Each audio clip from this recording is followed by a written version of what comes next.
Okay, that's it.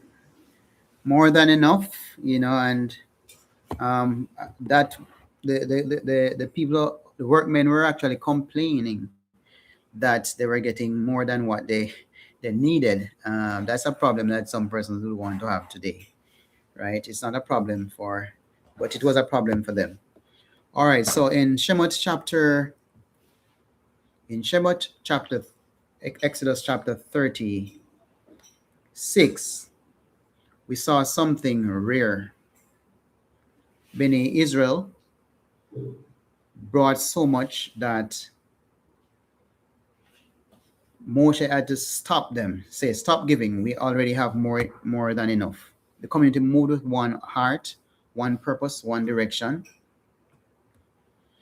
But now in Shemot chapter 37, the camera will shift to one man. Not a general, not a priest, but an ordinary craftsman. His name is Betzalel, and Bezalel's name means in the shadow of the Creator.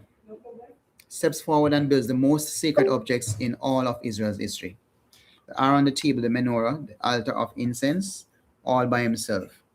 And here's what makes this chapter extraordinary. All of this was already described in Exodus chapter 25, in Exodus chapter 27, and in Exodus chapter 30. So like we're actually repeating all of these instructions in Shemot chapter 37. Not so exciting for somebody who's studying, and wanting to learn something new. But as it is, I want us to read it because, we're going through the Torah together. So I'll read the first two verses in this section, right? Well, let's read the first 9 verses. It says, and Betzalel made the ark of acacia wood, 2.5 cubits long, and a cubit and a half wide, and a cubit and a half high. And he overlaid it with clean gold inside and outside, and made a molding of gold all around it. And he cast 4 rings of gold for it. For its 4 feet, 2 rings on its one side and 2 rings on its other side. And he made poles of acacia wood and overlaid them with gold. And he put the poles into the rings at the sides of the ark to lift the ark. And he made a lid of atonement of clean gold, 2.5 cubits long and a cubit and a half wide. And he made 2 cherubims of beaten gold. He made them from the 2 ends of the lid of atonement. 1 cherub at one end on this side, and the other cherub at the other end on that side. He made the cherubim from the lid of atonement from the 2 ends. And the cherubim spread out their wings above and covered the lid of atonement with their wings, with their faces toward each other. The faces of the cherubim were turned toward the lid of appointment. So there we're seeing Betzalel, he built the Aron. All other wise men contributed to the contribution of the Mishkan, but here one name stands alone. Betzalel makes the sacred chest by himself. He builds it from acacia wood, 2.5 cubits long, 1.5 cubit wide, and 1.5 cubit high. He overlays it with pure gold inside and out, and makes a crown of gold around it. He casts 4 gold rings for the corners and makes poles of acacia wood overlaid with gold to carry the ark. Then he makes the golden covering and 2 golden cherubim armored from 1 piece of gold, with wings spread upward, facing toward each other, looking down at the kaparet. Right, so we see the characters mentioned in this part. We see the subjects mentioned, right? His heart inspired him. So that inner stirring is what separated him from the other wise men. They all had a good part to do, but this part was Betzalel's part. He doesn't just work for the Creator, he works under him, covered by his presence. Right, so what can we learn from this? Basically, we will read some more. It might not be as interesting because, as I said before, we read these instructions in 3 other chapters in Shemot Exodus already. But let's go on some more from verses 10 through to 16. And he made the table of acacia wood 2 cubits long and a cubit wide and a cubit and a half high. And he overlaid it with clean gold and made a molding of gold all around it. And he made a rim of a handbreadth all around it and made a molding of gold for the rim all around it. And he cast 4 rings of gold for it and put the rings on the 4 corners that were at its 4 legs. The rings were next to the rim as holders for the poles to lift the table. And he made the poles of acacia wood to lift the table and overlaid them with gold. Verse 16. And he made the utensils which were on the table, its dishes and its cups and its bowls and its jars for pouring of clean gold. All right, so there we see description of the table. Right, the table was used for the showbread and it was made from acacia wood. The dimensions were mentioned and it was overlaid with gold as with many of the other furnitures that were of great value. Right, so he made also vessels for the table, so the spoons and the dishes and the bowls. This guy was so talented. Right, every vessel made for the table was pure gold, so it wasn't anything cheap.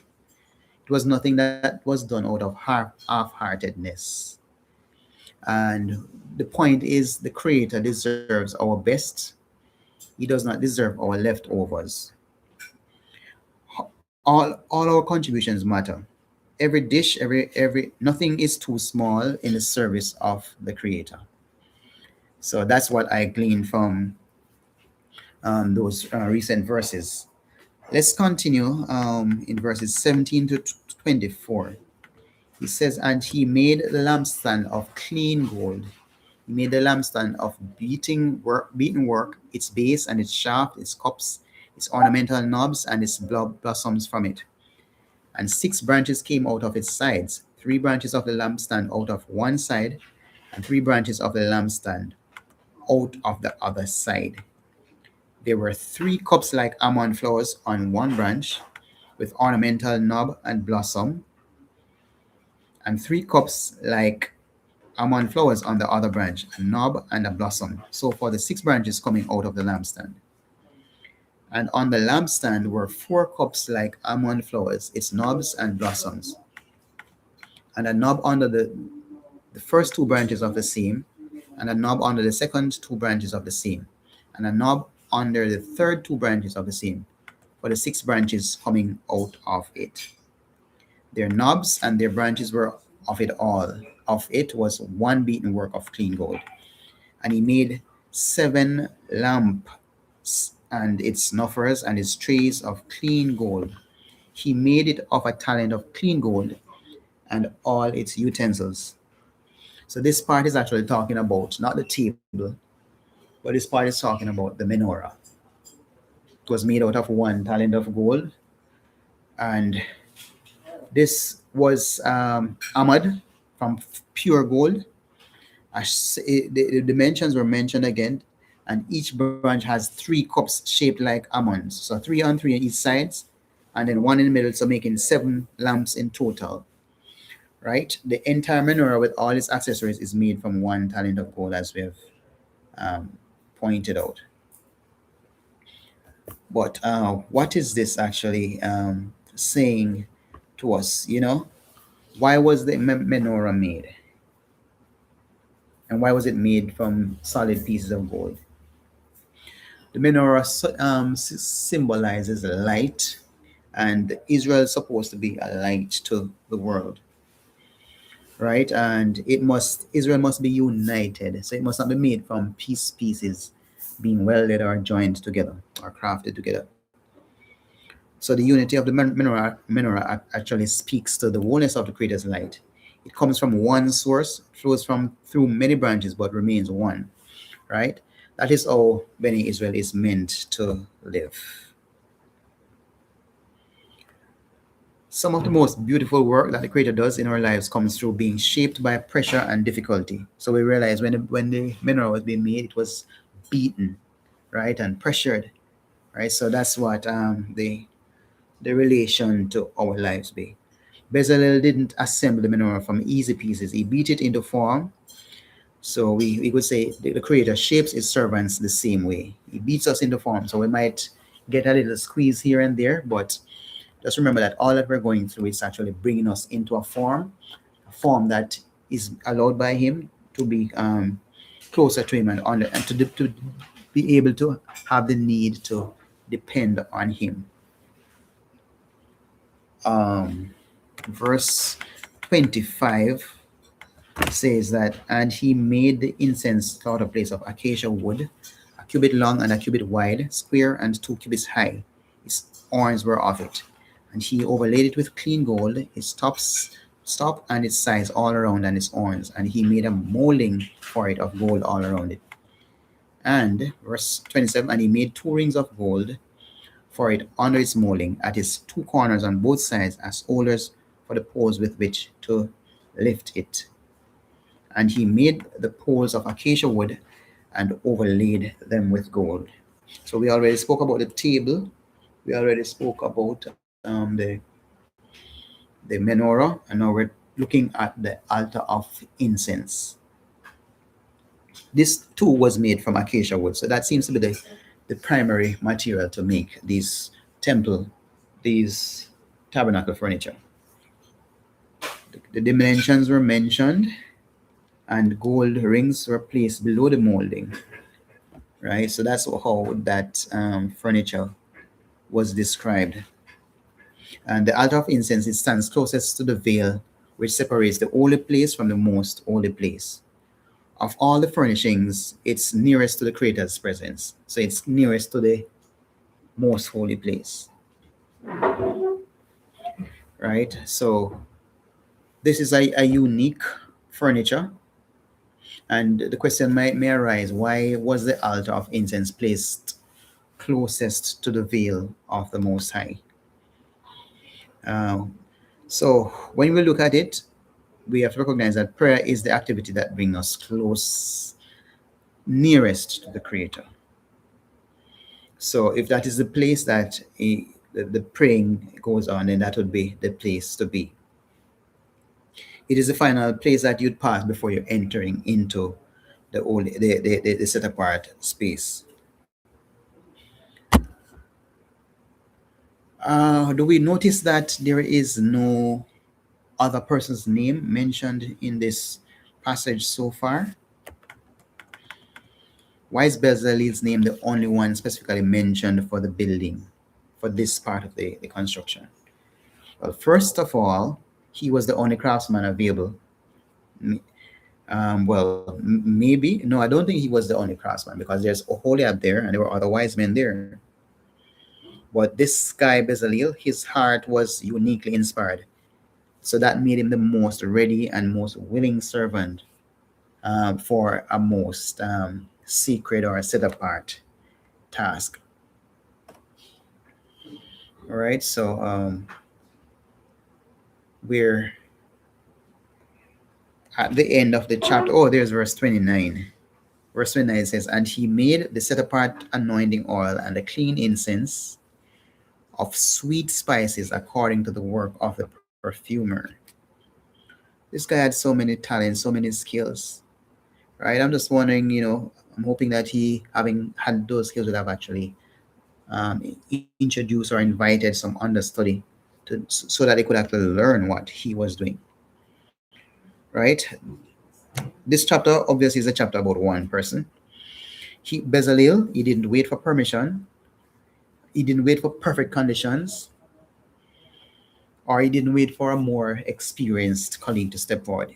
His heart was very much inspired, and he just moved. Just do it. He was an action man.